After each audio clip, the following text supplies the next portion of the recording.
आजकल एक बहुत मुद्दा उठता है। लोग सवाल पूछते हैं कि क्या आप संविधान को मानते हैं या रामायण को मानते हैं। लेकिन वहाँ पर जवाब देने वाला कन्फ्यूजन में फंस जाता है कि क्या जवाब दे। सही मायने में ये क्वेश्चन ही गलत है।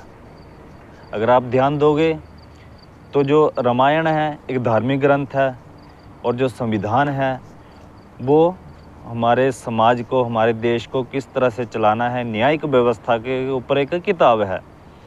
जिस तरह से अगर आपको कोई पूछे कि क्या तुम अपनी माँ को मानते हो या अपनी पत्नी को मानते हो, अपनी माँ को रखना चाहते हो या अपनी पत्नी को रखना चाहते हो, सही मायने में ये गलत सामाजिक सवाल है।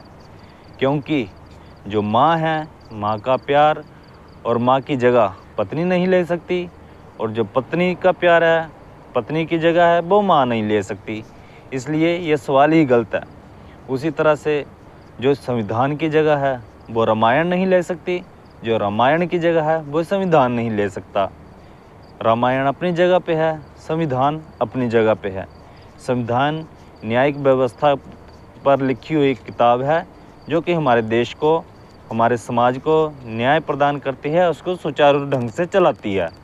और दूसरी तरफ रामायण है वो धार्मिक किताब है, वो धर्म को कैसे चलाना है उसके ऊपर लिखी गई है। हाँ, वहीं पर सवाल हो कि आप मनुस्मृति को मानते हो या संविधान को मानते हो, वहाँ पे हर भारतीय को सीना ठोक कर बोलना चाहिए कि हम संविधान को मानते हैं, जो कि सारे समाज को, सारे देश को समानता का अधिकार देता है और हर जाति, धर्म, हर किसी को समानता का अधिकार देता है और उनके जो विचारों की आज़ादी देता है। दूसरी तरफ जो मनुस्मृति थी वो भी एक न्यायिक किताब थी, लेकिन वो समाज को कुचलने का काम करती थी, जातियों को बिछाड़ने का काम करती थी और कुछ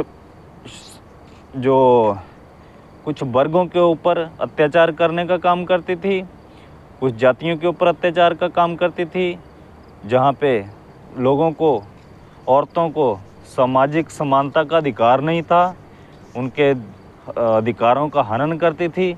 हर तरफ से समाज के लिए वो एक कुरीति थी।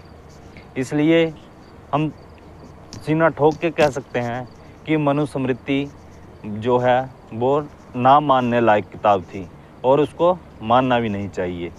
हमेशा जय संविधान, संविधान की रक्षा और संविधान को ही मानना चाहिए।